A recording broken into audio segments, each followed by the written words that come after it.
मनुष्य की पूरी सभ्यता दो चीजों का दमन करती रही, एक यौन और दूसरी मृत्यु। काम पहला छोर है जीवन का, मृत्यु दूसरा छोर। दोनों को भुलाने की कोशिश चलती रही, जैसे कि दोनों न हो। और करीब करीब आदमी ऐसे ही जीता है जैसे जीवन में यौन और मृत्यु नहीं। इससे कुछ भेद नहीं पड़ता। यौन भी जीवन को घेरे रहता है, मृत्यु भी घेरे रहती है। फर्क इतना ही पड़ता है कि उन दोनों का उपयोग करके तुम परम सत्य को, जीवन की परम धारा को जानने में समर्थ हो सकते थे, उससे वंचित रह जाते। दोनों के दमन का कारण क्या है? और ऐसा एक सभ्यता ने नहीं किया, करीब करीब सभी सभ्यताओं, सभी समाजों, सभी सदियों में किया गया। समझने की थोड़ी कोशिश करें। यौन के साथ ही मृत्यु जुड़ी।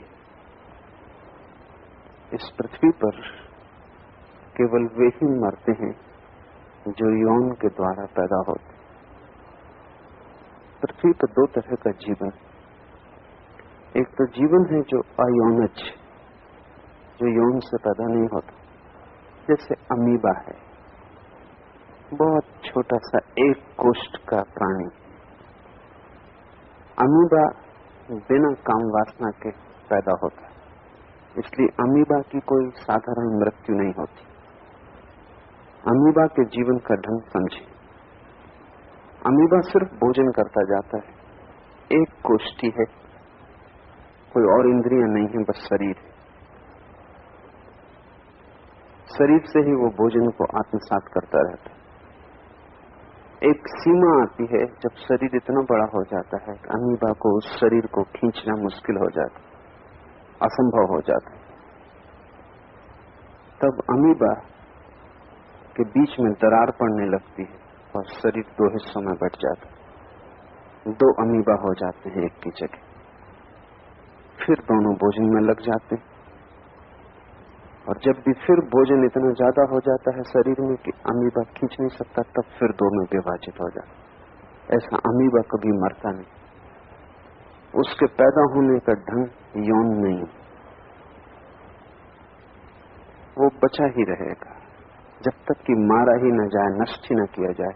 और फिर भी तुम एक को नष्ट कर दो तो भी उसके आधे शरीरों के आधे हिस्से सदा बचे रहेंगे। और अमीबा की कोई उम्र नहीं है। वैज्ञानिक कहते हैं 1,00,000 साल, 2,00,000 साल, 10,00,000 साल, कितना ही अमीबा जी सकता है। मृत्यु स्वाभाविक नहीं है। मार डालो तो मर जाएगा, लेकिन अपने आप मौत नहीं घटती, प्रकृति से मौत नहीं आती। मनुष्य यौनज, पशु पक्षी पौधे सब यौनज। इनकी एक सीमा है जीवन की, एक सीमा पर वे मरते। वैज्ञानिक कहते हैं यौन के साथ मृत्यु का प्रवेश होता है। यौन एक शक्ति देता है, यौन एक शक्ति है। सेक्स जीवन की ऊर्जा है। जब बच्चा पैदा होता है तो एक विशिष्ट शक्ति लेकर जन्मता है। वो शक्ति 70 साल में, 80 साल में, 50 साल में चुक जाएगी। जब वो चुक जाएगी तब बच्चे को मरना होगा। ये शक्ति जो बच्चा लेकर पैदा होता है, इसकी एक सीमा है। यौन के साथ मृत्यु जुड़ी। जो भी पैदा हुआ है वो मरेगा, और मरना कोई भी नहीं चाहता, मिटना कोई भी नहीं चाहता। मिटने की बात ही दुखद मालूम पड़ती। चाहे तुम्हारा जीवन कितना ही कष्टपूर्ण क्यों न हो, चाहे तुम्हारा जीवन सिवाय नरक के कुछ और न हो, तो भी तुम मरना न चाहोगे। सड़क पर बैठा हुआ भिखारी है, हाथ पैर कटे हैं, कोढ़ है, शरीर के बचने की कोई उम्मीद नहीं, फिर भी बचने की आशा है। गल रहा है, नाली में पड़ा है, कीड़े की तरह जी रहा है, फिर भी मरना नहीं चाहता। मृत्यु के मुकाबले हम कैसा भी जीवन चुनने को राजी, कितना ही बुरा, कितना ही कष्टपूर्ण, लेकिन मृत्यु को चुनने को राजी नहीं। क्यों? क्योंकि जीवन कितना ही बुरा हो, आशा बनी रहती, कल ठीक हो जाए। आज नाली में हूं, कल महल। आज शरीर अस्वस्थ है, कल स्वस्थ होगा। जीवन में कल बना रहता है, आशा बनी रहती, भविष्य बना रहता है। मृत्यु के साथ कल समाप्त हुआ, भविष्य नष्ट हुआ, समय मिट गया, अब कोई उपाय नहीं। मैं बचा रहूं, ऐसी जीवेषणा, ऐसी तुम में ही है, ऐसा नहीं। पौधे में, पक्षी में, पशु में, सभी में है। जहां जीवन है वहां बचने की आकांक्षा है, जहां जीवन वहां जीवेषणा है। अगर जीवेषणा न हो तो तुम जी ही न सकोगे, सांस भी क्यों लोगे। जीवेषणा धक्के देती है और जिलाए रखती है। दौड़ते हो, कमाते हो, सब तरह के उपद्रव उठाते हो और न कुछ के लिए, परिणाम में कुछ हाथ नहीं आता। परिणाम करीब करीब ऐसा है कि मैंने सुना कि एक अदालत में एक आदमी को हत्या के जुर्म में पकड़ा गया, फांसी की उसे सजा हुई। घटना अमेरिका की है, जहां अब उन्होंने फांसी तो नहीं देते, बिजली की कुर्सी पर बिठाकर मृत्यु देते। मजिस्ट्रेट दयालु था, उसने निर्णय देने के पहले अपराधी को पूछा, इसके पहले कि मैं निर्णय दूं, मैं इस मुकदमे और कार्यवाही को सब भांति न्यायपूर्ण, दयापूर्ण बनाना चाहता हूं, तो तुमसे एक सवाल पूछता हूं, ताकि ये कहने को न रह जाए कि तुमसे न पूछा गया और तुम्हारा मंतव्य न लिया गया। मैं तुमसे पूछता हूं कि तुम एसी या डीसी कौन सी बिजली पसंद करोगे? क्या फर्क पड़ता है जिसे मरना है, कि एसी बिजली से मारा गया कि डीसी बिजली से मारा गया? मृत्यु दोनों अर्थों में घटेगी। क्या फर्क पड़ता है कि तुम सड़क पर मरे या महल में मरे, सिंहासन पर मरे या भिक्षा पात्र लिए हुए मरे? एसी और डीसी से कोई फर्क नहीं पड़ता, मृत्यु घटेगी। भिखारी भी कपरा है, सम्राट भी कपरा है। मिटने का भय, एक ही तो भय है और वो है कि मैं मिट न जाऊं। बाकी सभी भय उसी के आसपास पैदा होते हैं। धन के खोने का भय है क्योंकि धन बचाता है, बिना धन के कैसे बचूंगा।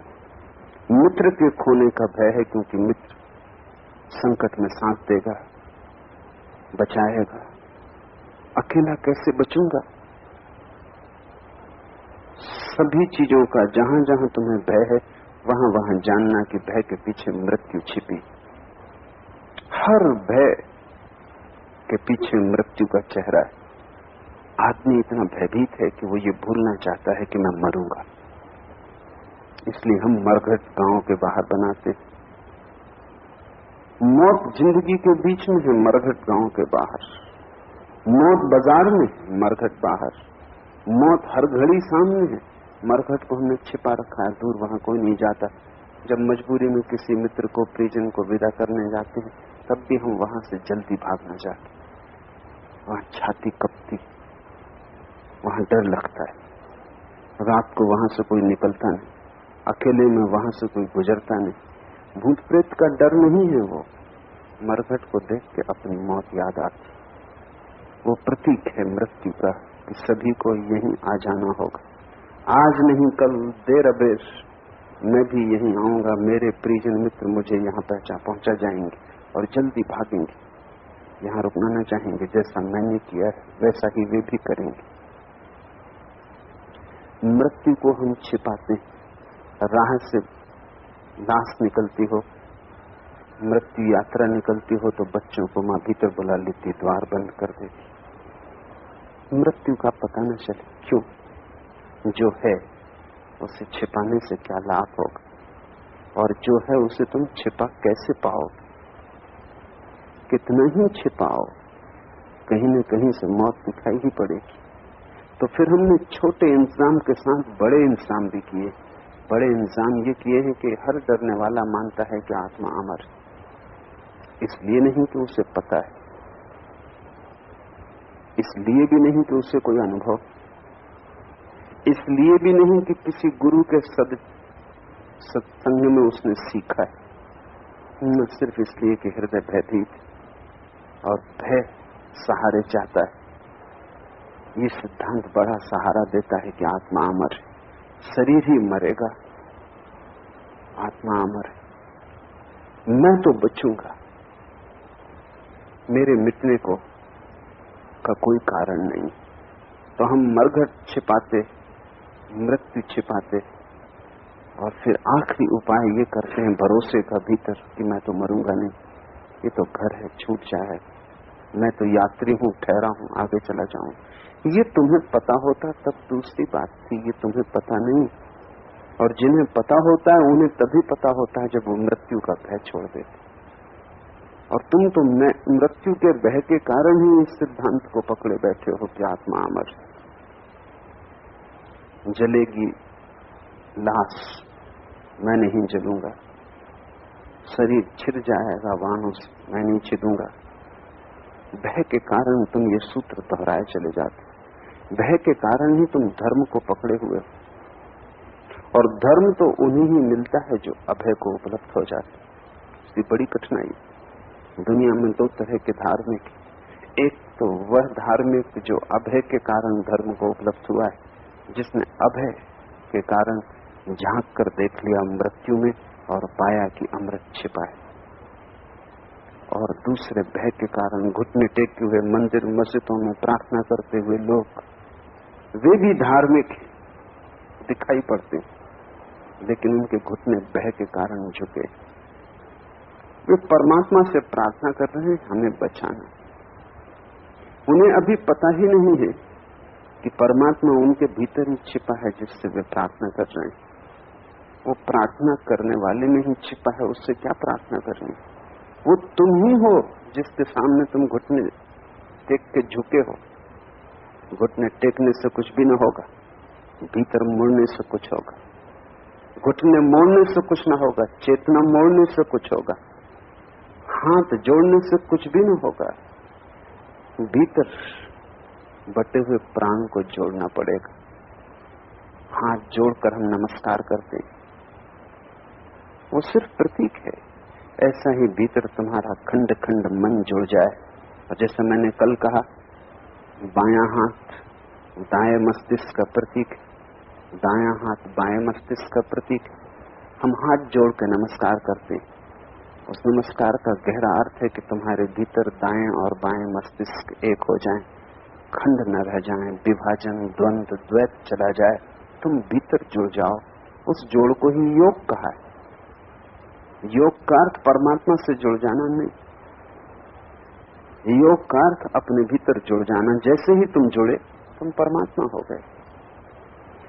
एक तो अभय से व्यक्ति उपलब्ध होगा ज्ञान को कि आत्मा अमर है, और एक भयभीत आदमी भय के कारण इस सिद्धांत को पकड़ लेता है।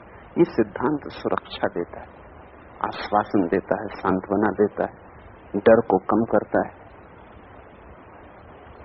मृत्यु के भय के कारण हमने मृत्यु को छिपाया, मृत्यु के भय के कारण हमने मृत्यु को टाला, बीच में पर्दे खड़े किए। और जब हमने मृत्यु को छिपाया तभी हमें समझ में आ गया कि यौन को भी छिपाना पड़ेगा, क्योंकि वो दोनों एक ही चीज के दो छोर हैं। इसलिए सारी दुनिया में सेक्स सप्रेशन, काम वासना का दमन शुरू हुआ, क्योंकि ये बात बहुत सीधा साफ तर्क है। अगर डंडे का एक छोर तुम्हें पता है तो दूसरे छोर पर जाने का मन होगा, तुम चाहोगे कि दूसरे छोर का भी पता लगा लो। अगर डंडे का एक छोर भूलना है तो दोनों ही छोर भूल जाना उचित है। एक याद रहा तो दूसरे की याद दिलाएगा। एक को अगर तुम न भूल सके तो दूसरे को भी तुम विस्मृत न कर पाओगे। इससे तुम्हें समझ में आ जाएगा कि सारी दुनिया काम वासना के दमन में इतनी उत्सुक क्यों। और खासकर वे लोग जिन्हें तुम धार्मिक कहते हो, वे लोग बहुत ज्यादा उत्सुक हैं काम वासना के दमन में। उस दमन के पीछे राज यही है कि जिन्हें तुम धार्मिक कहते हो वे भीरू लोग, वे मौत से डरे, इसलिए ब्रह्मचर्य की बातें कर रहे हैं। वे मौत से डरे हैं इसलिए काम वासना को नष्ट करने में लगे। उनका तर्क तो साफ है, गणित सीधा है कि अगर दूसरे छोर से बचना है तो पहले छोर को नष्ट कर दो, तो दोनों चीजों से छुटकारा हो जाए। लेकिन आंख बंद करने से, शुतुरमुर्ग की तरह रेत में सिर गड़ा लेने से सत्य से कोई बच नहीं सकता। सत्य को तो आंख खोल के देखना ही होगा। और मजा तो यह है कि जितनी तुम आंख बंद करते हो उतनी मुसीबत में पड़ते हो, जितनी आंख खोलते हो उतनी ही मुसीबत से छुटकारा हो जाता।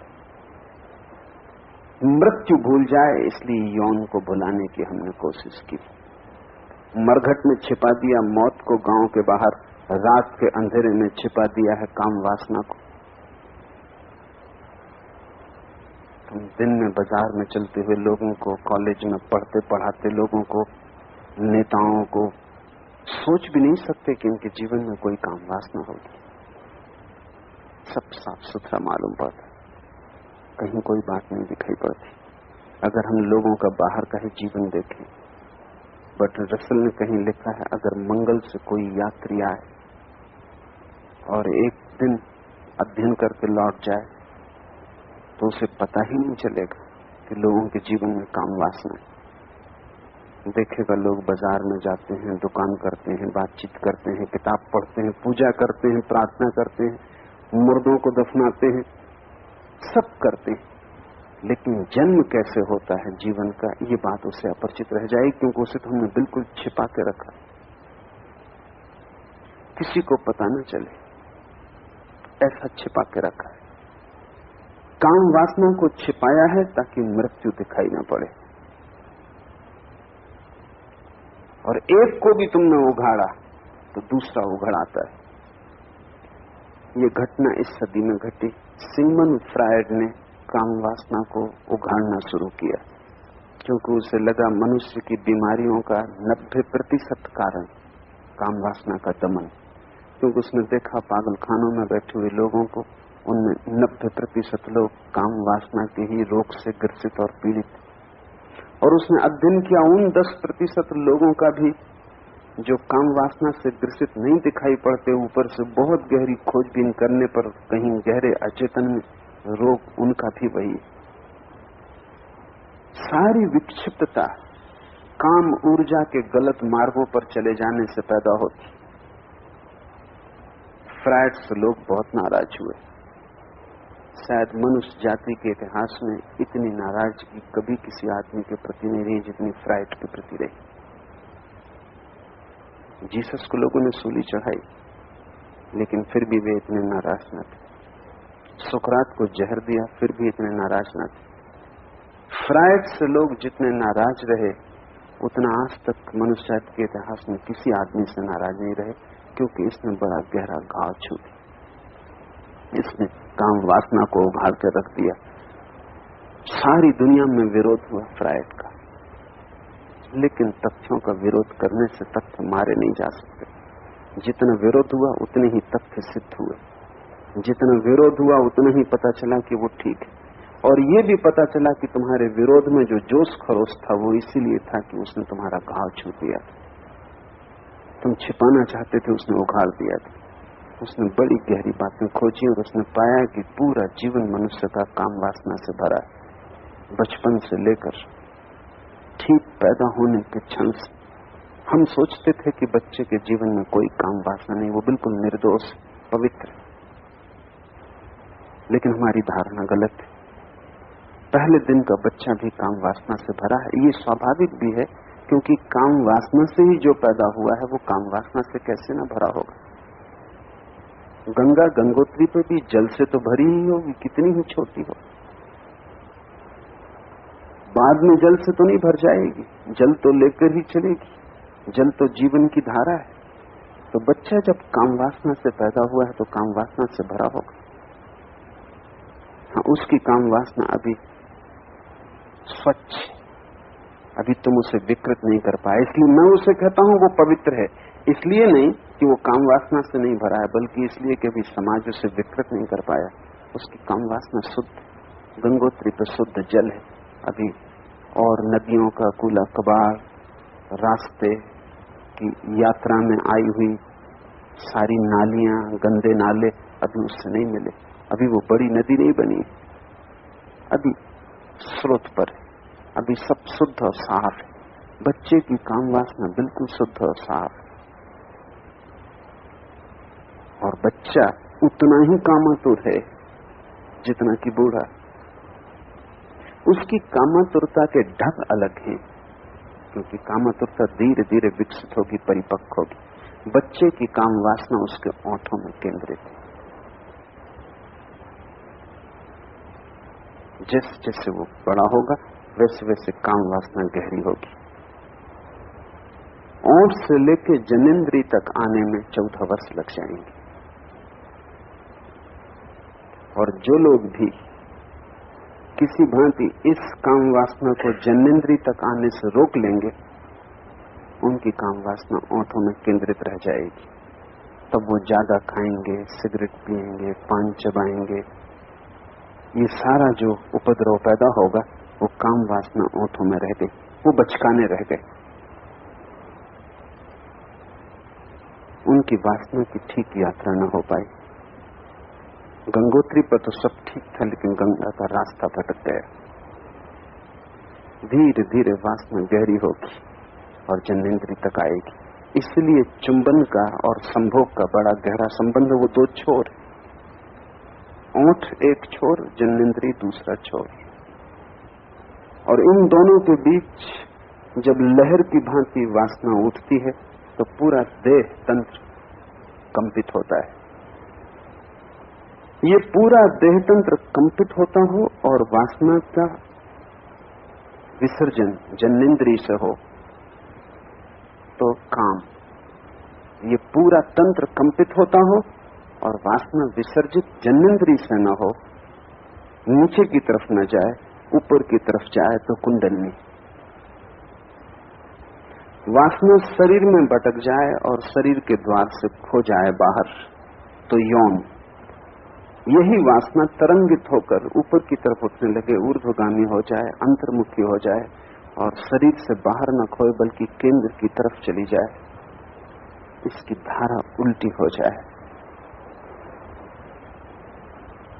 तो बस यही काम वासना परमात्मा की खोज बन जाती। इसी काम वासना से तुम बच्चों को जन्म देते हो, इसी काम वासना से तुम अपने जन्म को उपलब्ध हो सकते हो। तब तुम्हारा नया जीवन होगा। लेकिन खेल तो इसी वासना का है। लेकिन हम बच्चों को झुठलाते हैं। हम उन्हें समझाने की कोशिश करते हैं कि बिल्कुल निर्दोष, और हम कोशिश करते हैं कि वो निर्दोष ही बने रहें। इस निर्दोष बनाने की चेष्टा में झूठ का जन्म होता है। फ्रायड ने जब ये झूठ तोड़ा तो उसका बड़ा विरोध हुआ। लगा कि ये आदमी कोई राक्षसी, शैतान का अवतार, तो सारे धर्म नष्ट कर देगा।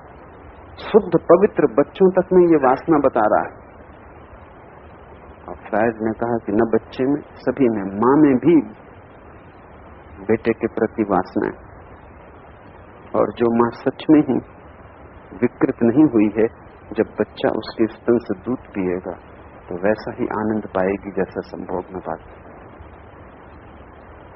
अगर मां का शरीर तंत्र खराब नहीं किया गया है समझा के, बुझा के, दमन से, तो बच्चा जब दूध पिएगा तब उसके शरीर में वैसी ही तरंगें उठेंगी, वैसे ही आनंद की लहरें आएंगी जैसा संभोग में आती। और इसी से कभी कभी मां घबराती थी और मां बेचैन होती, वो बच्चे को दूर भी करती स्तन से। और ईसाइयत ने तो करीब करीब बच्चों को स्तन से दूर कर दिया, क्योंकि ईसाइयत काम वासना के भयंकर विरोध में। जब फ्रायड ने ये सारे तथ्य उघाड़े तो बड़ी कठिनाई हुई। लेकिन फ्रायड को भी पता नहीं था कि वो कैसी यात्रा पर निकल गया है। जो खोज है वो कहां ले जाएगी। वो खोज मरने के पहले फ्रायड को मृत्यु पे ले गई। यौन से तो उसने शुरू किया, उसको उसने इरोज कहा है। जो काम वासना की शक्ति है उसको उसने इरोज कहा है।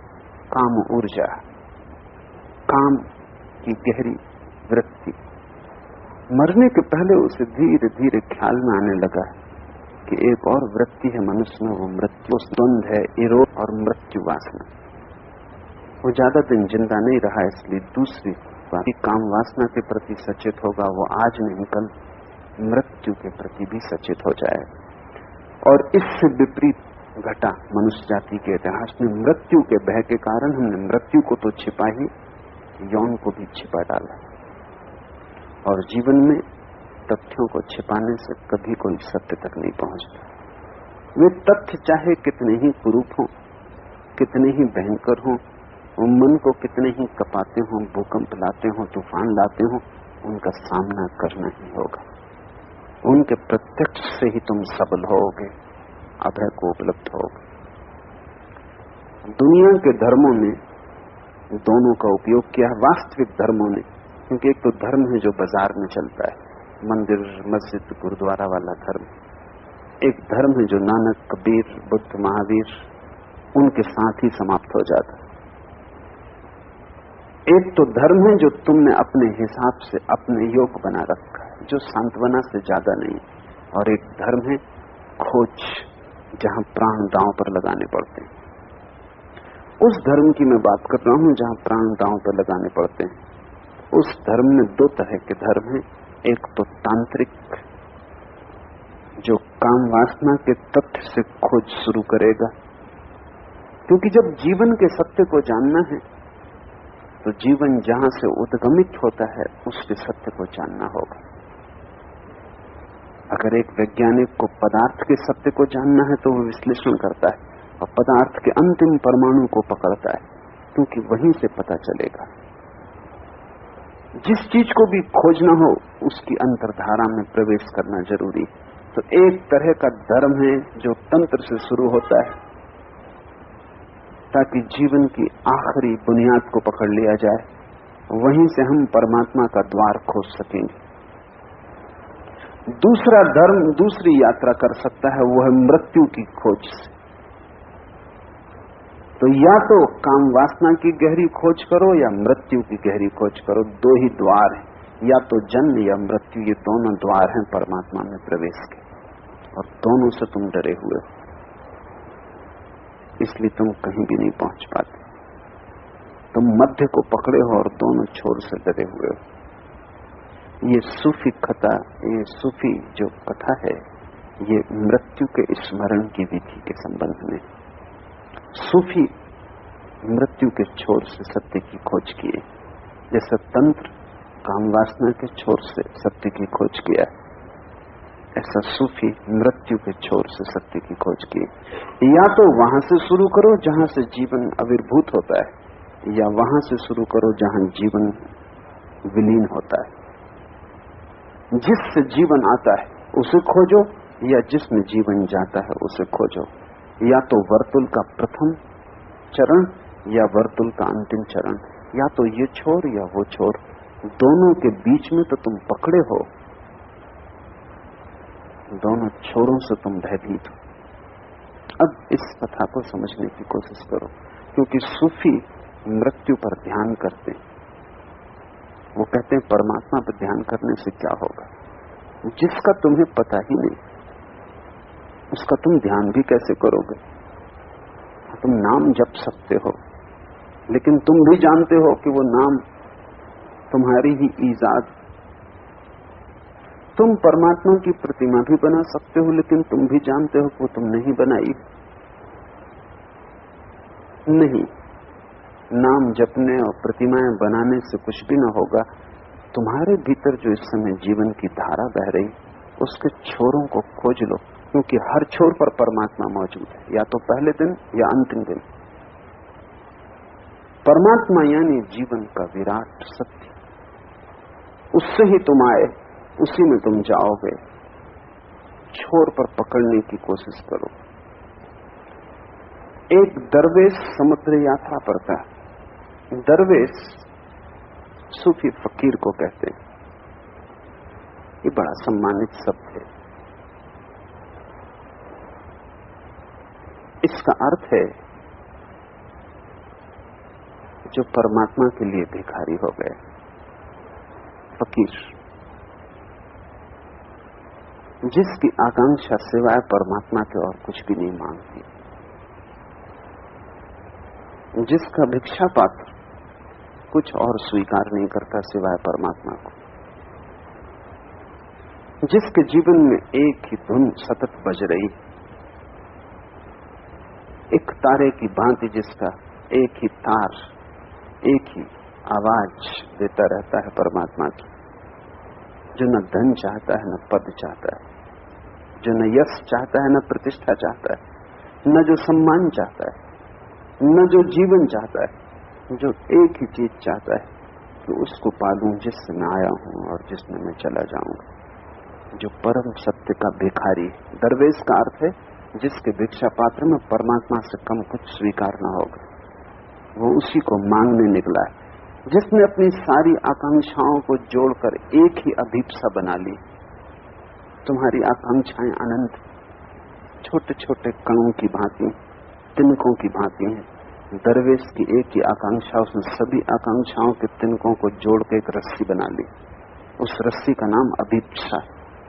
उसकी बस एक ही अभीप्सा है कि जो है उसे जान लूं, सत्य को जान लूं। वो सत्य का भिखारी। एक दरवेश समुद्र यात्रा पर था। परिपाटी के अनुसार सभी यात्री एक एक करके उसके पास गए और नेक सलाह मांगी। परपाटी के अनुसार तुम गुरुओं के पास जाते हो, परपाटी के अनुसार तुम साधु के चरणों में झुकते हो, परपाटी के अनुसार तुम सन्यासी से पूछते हो नेक सलाह, कुछ सदुपदेश। पर परपाटी के अनुसार ये तुम्हारी अपनी आकांक्षा नहीं।